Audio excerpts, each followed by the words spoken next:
বন্ধুরা, কেমন আছেন আপনারা? আশা করছি ভালো আছেন, সুস্থ আছেন। আপনারা কি কখনো ছাতার মধ্যে এইভাবে করে মোজা পরিয়ে দেখেছেন? কি হতে পারে?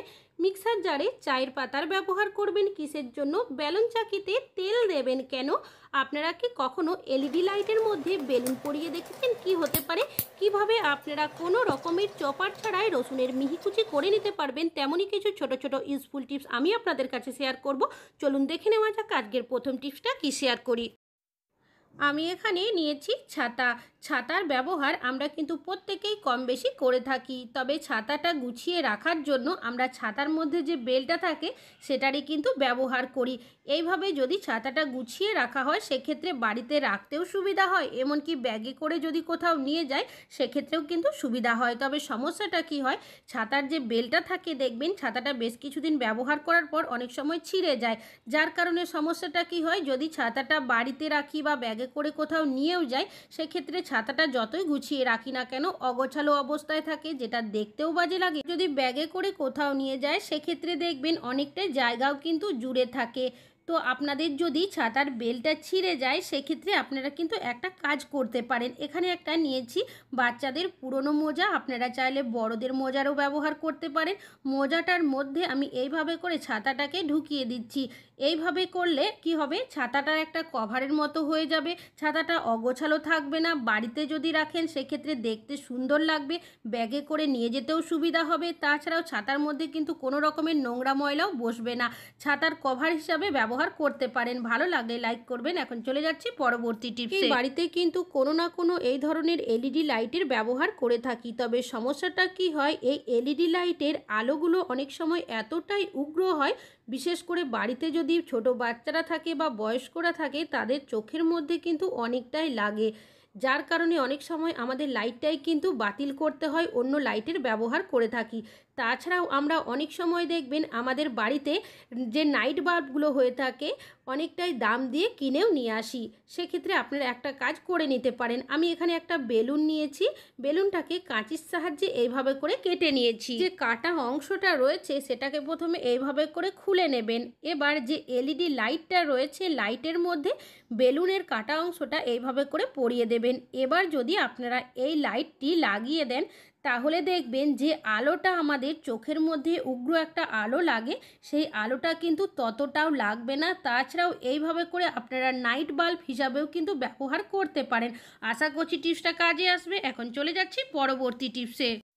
আমরা যখন ফ্রিজের মধ্যে মাছ মাংস কোনো জিনিস স্টোর করে রাখি, পরবর্তী সময় যখনই রান্না করার জন্য বের করতে যাই সেক্ষেত্রে দেখবেন এইভাবে কিন্তু পাথরের মতো শক্ত হয়ে যায়।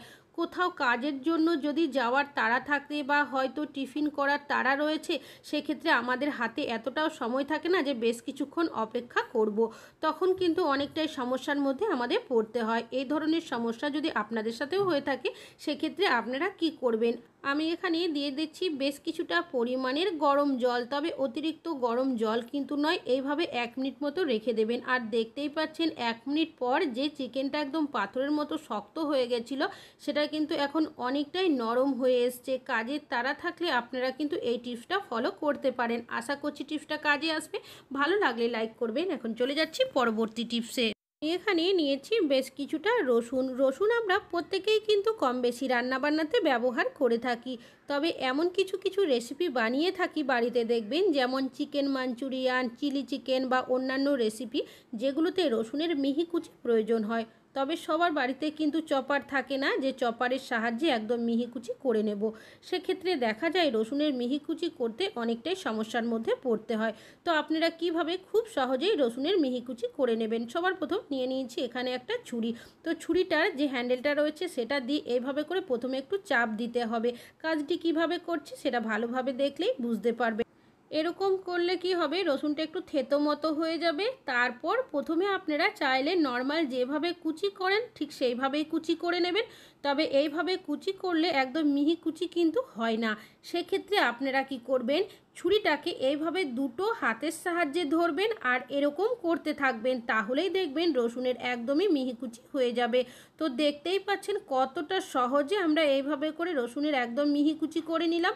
চপার ছাড়াই খুব সহজেই আপনারা এইভাবে করে রসুনের মিহি কুচি করে নিতে পারবেন। এইভাবে যদি আমরা রসুন আদার মিহি কুচি করে নিতে পারি, সেক্ষেত্রে আমাদের কিন্তু হাত কেটে যাওয়ারও সম্ভাবনা থাকবে না। আশা করছি টিপসটা কাজে আসবে। ভালো লাগলে লাইক করবেন। এখন চলে যাচ্ছি পরবর্তী টিপসে। আমি এখানে নিয়েছি একটা কাঁচের জার। আমরা অনেকেই এই ধরনের কাঁচের জারের মধ্যে কোনো না কোনো জিনিসপত্র রেখে থাকি। কেন কি এই কাঁচের জারের মধ্যে যদি কোনো জিনিসপত্র রাখা হয়, দেখবেন জিনিসটা অনেক দিন পর্যন্ত ভালো থাকে। তবে সমস্যাটা কি হয়, এই জারের যে ঢাকনাটা থাকে অনেক সময় দেখা যায় প্যাঁচটা কিন্তু কেটে যায়। এর ফলে দেখা যায় আমরা কিন্তু এই জারগুলো আর ব্যবহার করতে পারি না, তখন বাতিল করে দিতে হয়। তবে এই জারগুলো বাতিল না করে আপনারা কিন্তু আবারও ব্যবহার করতে পারবেন। কি করে চলুন দেখে নেওয়া যাক। এখানে নিয়েছি রাবার ব্যান্ড। আমাদের প্রত্যেকেরই বাড়িতে রাবার ব্যান্ড রয়েছে। আমি এখানে একটা রাবার ব্যান্ড এইভাবে করে পরিয়ে দিয়েছি। আপনাদের কেমন ঢিলে হচ্ছে সেই অনুযায়ী কিন্তু একটা বা দুটো রাবার ব্যান্ডের ব্যবহার করবেন। আর এখন দেখতেই পাচ্ছেন কতটা টাইট হয়ে গেছে। আশা করছি এই টিপসটা কাজে আসবে। এখন চলে যাচ্ছি পরবর্তী টিপসে। প্রেসার কুকারে রান্না বান্না আমরা কম বেশি অনেকেই করে থাকি, যাতে করে রান্নাটা তাড়াতাড়ি হয়, গ্যাসের খরচ অনেকটাই কম হয়। তবে সমস্যাটা কি হয়, যখন প্রেসার কুকারে কোনো কিছু রান্না বান্না করি, দেখা যায় সিটি কিন্তু ঠিকভাবে পড়ে না। অনেক সময় দেখি যে সাইড দিয়ে হাওয়া বেরোচ্ছে কি না, সেই সমস্যাটাও হয় না। কেন কি অনেক সময় দেখা যায় প্রেসার কুকারের ঢাকনার মধ্যে যে সেফটি বলটা থাকে সেটা দিয়ে হাওয়া লিক করে, যেটা আমরা অনেক সময় খেয়ালই করি না। কাজের তাড়া থাকলে অনেক সময় আমরা বাজারে কিনতে যেতে পারি না। তবে এই ধরনের সমস্যা হলে আপনারা কিন্তু একটা কাজ করে নিতে পারেন। এখানে আমি নিয়েছি কিছুটা পরিমাণের আটা মাখা। আটা কিন্তু আমাদের প্রত্যেকেরই বাড়িতে রয়েছে, তো কিছুটা আটা মেখে নেবেন। তারপর এইভাবে হাত দিয়ে একটু পাতলা করে যেখানে সেফটি বলটা থাকে তার মধ্যে লাগিয়ে দেবেন। এইভাবে লাগিয়ে নেওয়ার পর গ্যাসের মধ্যে হালকা একটু এইভাবে ঘুরিয়ে নেবেন, তাহলে একটু শুকিয়ে শক্ত হয়ে যাবে। তারপর যদি প্রেসার কুকারে ঢাকনাটাকে লাগিয়ে কোনো কিছু রান্না বান্না করেন, দেখবেন সিটিটা কিন্তু সম্পূর্ণ ঠিকঠাক পড়বে।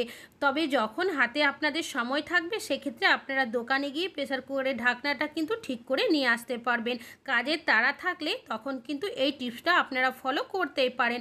ভালো লাগলে লাইক করবেন। এখন চলে যাচ্ছি পরবর্তী টিপসে। মিক্সার জারের ব্যবহার আমরা মশলা পেস্ট করার জন্য কম বেশি অনেকেই করে থাকি। তবে সমস্যাটা কি হয়, যখন আমরা মিক্সার জারের মধ্যে পেঁয়াজ, আদা, রসুন এই ধরনের জিনিস পেস্ট করি, দেখবেন মশলা করার পর আমরা কি করি, প্রত্যেকেই মিক্সার জারটাকে ভালোভাবে পরিষ্কার করে নিই। তবে নর্মালভাবে পরিষ্কার করার পরেও দেখা যায়, যেহেতু রেগুলার আমরা পেঁয়াজ, আদা, রসুন এই ধরনের জিনিস পেস্ট করি, যার কারণে পেঁয়াজ, আদা, রসুনের যে একটা স্ট্রং গন্ধ, সেই গন্ধ কিন্তু মিক্সার জার থেকে বেরোতেই থাকে। তাছাড়াও রেগুলার মশলা পেস্ট করার কারণে সমস্যা আরও একটা হয়, ব্লেডের যে ধারটা থাকে সেটা অনেকটাই কম হয়ে যায়। সেক্ষেত্রে আপনারা কি করবেন, এখানে নিয়েছি বেশ কিছুটা পরিমাণের ব্যবহার করা চায়ের পাতা, আর নিয়েছি এখানে আমি 1 চামচ পরিমাণের লবণ। যে লবণ রান্নাতে ব্যবহার করি সেই লবণই দিয়েছি। চাইলে আপনারা মোটা দানার যে লবণ হয় সেটারও ব্যবহার করতে পারেন। 1 থেকে 2 বার আমি এটাকে ভালো করে ঘুরিয়ে নেব। এখানে যেহেতু চায়ের পাতার ব্যবহার করেছি, যার কারণে পেঁয়াজ, আদা, রসুনের যে একটা স্ট্রং গন্ধ থাকে সেই গন্ধটা দূর করতে সাহায্য করবে। আর লবণ কি করবে, মিক্সার জারের যে ব্লেডের ধার কম হয়ে যায় সেটা কিন্তু অনেকটাই ফিরিয়ে নিয়ে আসতে সাহায্য করবে। তারপর আপনারা অবশ্যই কিন্তু জারটাকে উল্টো করে রাখবেন। কেন কি যে ভেতরের জলটা থাকে সেটা অনেক সময় থেকে গেলে জারের ব্লেডের মধ্যে জং ধরে যায়। এইভাবে উল্টো করে রাখলে কিছুটা অংশ ফাঁকা থাকবে, যার কারণে সহজে কিন্তু ভেতরের জলটা শুকিয়ে যাবে। আশা করছি টিপসটা কাজে আসবে। ভালো লাগলে লাইক করবেন। এখন চলে যাচ্ছি পরবর্তী টিপসে। নিয়েছি একটা পাত্র, এর মধ্যে দিয়ে দিচ্ছি বেশ কিছুটা পরিমাণের কুসুম গরম জল, আর দিয়ে দিচ্ছি কিছুটা পরিমাণের ডিটারজেন্ট পাউডার, আর দিয়ে দিচ্ছি কিছুটা পরিমাণের লবণ। দুটো উপকরণকেই খুব ভালোভাবে মিশিয়ে নেব। তো দেখতেই পাচ্ছেন মিশ্রণটা কিন্তু তৈরি হয়ে গেছে। এবার এই মিশ্রণটা আপনারা কি কাজে ব্যবহার করবেন, এর মধ্যে বিভিন্ন ধরনের কিচেন তাওয়াল বা কাপড়ের টুকরোর ব্যবহার করে থাকি। গ্যাস ওভেন পরিষ্কার করার জন্য, কিচেন স্ল্যাবটা পরিষ্কারের জন্য। আর এই কাপড় হোক কি কিচেন তাওয়াল যদি মাঝে মধ্যে পরিষ্কার করা না হয়, সেক্ষেত্রে অনেকটা নোংরা ময়লা তো জমে থাকে। তাছাড়াও নানা জীবাণু ব্যাকটেরিয়াও কিন্তু বাসা বাঁধে, যার কারণে অনেকটাই ঘষাঘষি করে এগুলো আমাদের পরিষ্কার করতে হয়। আপনারা এইভাবে করে ভিজিয়ে রেখে দেবেন 10 মিনিটের জন্য। তো 10 মিনিট মতো আমি ভিজিয়ে রেখেছিলাম, আর দেখতেই পাচ্ছেন এই কাপড়ের টুকরোর মধ্যে যে নোংরা ময়লাটা ছিল সেটা কিন্তু জলের সাথেই বেরিয়ে গেছে। হাত দিয়ে একটু আমি এইভাবে নিংড়ে নিচ্ছি, যেটুকু নোংরা রয়েছে সেটাও কিন্তু এইভাবে বেরিয়ে যাবে। এইভাবে যদি আপনারা আপনাদের কিচেনের মধ্যে কিচেন টাওয়াল বা কাপড়ের টুকরোগুলো মাঝে মধ্যে পরিষ্কার করে নিতে পারেন, তাহলে কিন্তু খুব সহজে পরিষ্কারও হয়ে যাবে, কোনো রকমের ঘষাঘষি করতেও হবে না। পরিষ্কার জল দিয়ে ধুয়ে আপনাদের দেখাচ্ছি। তাহলে বন্ধুরা, আশা করছি আপনাদের এই টিপসটিও কাজে আসবে। আমাদের কম বেশি অনেকেরই বাড়িতে কিন্তু রান্নাবান্না হয়ে থাকে। ডাল খেতে আমরা অনেকেই খুবই পছন্দ করে থাকি, তবে সমস্যাটা কি হয়, ডাল খাওয়ার কারণে অনেকেরই দেখবেন গ্যাসের সমস্যা হয়। তাছাড়াও অনেকেরই দেখা যায় ইউরিনেরও কিন্তু সমস্যা হয়ে যায়। কেন কি, ডালের ওপরে দেখবেন যখন ডাল রান্না করি একটা ফেনা মতো ভাসতে থাকে। তো যখন ডাল খাবেন এই ফেনাটা যদি আপনারা খেয়ে নেন, সেক্ষেত্রেই কিন্তু আমাদের গ্যাসের সমস্যা হয়, এমনকি অনেকেরই ইউরিনের সমস্যা হয়ে থাকে। যখনই ডাল রান্না করবেন, ডালের ওপরের যে ফেনার অংশগুলো থাকে সেগুলো কিন্তু অবশ্যই যতটা সম্ভব চেষ্টা করবেন তুলে নেওয়ার। তারপর যদি আপনারা সেই ডালটা খান, দেখবেন আপনাদের কিন্তু গ্যাসেরও সমস্যা হবে না, এমনকি ইউরিনেরও সমস্যা হবে না। আশা করছি আপনাদের এই টিপসটিও কাজে আসবে। ভালো লাগলে লাইক করবেন। এখন চলে যাচ্ছি পরবর্তী টিপসে। আমরা কিন্তু প্রত্যেকেই কোনো না কোনো ব্যালন চাকির ব্যবহার করে থাকি। বিশেষ করে এই ধরনের যে কাঠের ব্যালন চাকিগুলো থাকে, দেখবেন এগুলোর মধ্যে কিছুটা হলেও আটার গুঁড়ো কিন্তু লেগে থাকে। তো আমরা অনেকেই কী করি, ব্যালন চাকি কিন্তু রেগুলার পরিষ্কার করি না। কেন কি, রেগুলার পরিষ্কার করলে ব্যালন চাকি খারাপ হয়ে যায়, তাড়াতাড়ি নষ্ট হয়ে গেলে কি হয়, আমরা কিন্তু আবারও নতুন ব্যালন চাকি কিনে নিয়ে আসি। তবে যদি রেগুলার পরিষ্কার করা নাও হয়, মাঝে মধ্যে কিন্তু অবশ্যই পরিষ্কার করা দরকার। যদি পরিষ্কার না করা হয়, সেক্ষেত্রে ব্যালন চাকির মধ্যে কিন্তু ফাঙ্গাস ধরে যায়, যার কারণে ব্যালন চাকির মধ্যে রুটি করলেও অনেক সময় দেখা যায় সেই রুটি খেলে আমাদের শরীর অসুস্থ হওয়ার সম্ভাবনা অনেকটাই। রোজ পরিষ্কার না করলেও মাঝে মধ্যে কিন্তু পরিষ্কার করা অবশ্যই দরকার। আমি কিছুটা পরিমাণে লবণ দিয়েছি আর একটা লেবুর খোসা নিয়েছি। লেবুর খোসাটা দিয়ে এইভাবে করে প্রথমে চাকিটাকে ঘষে নিচ্ছি, তারপর ঠিক একইভাবে ব্যালনটাকেও কিন্তু ঘষে নেব। এর মধ্যে কিছুটা হলেও কিন্তু লেবুর রস থাকে। এইভাবে যদি লবণ দিয়ে ঘষে নেওয়া হয়, তাহলে কি হবে, যদি ব্যালন চাকির মধ্যে কোনো ফাঙ্গাস ধরেও থাকে সেটা কিন্তু ধ্বংস করতে সাহায্য করবে।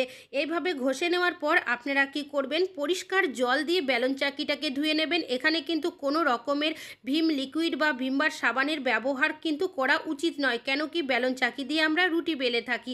তো পরিষ্কার জল দিয়ে কিন্তু ধুয়ে নিয়েছি।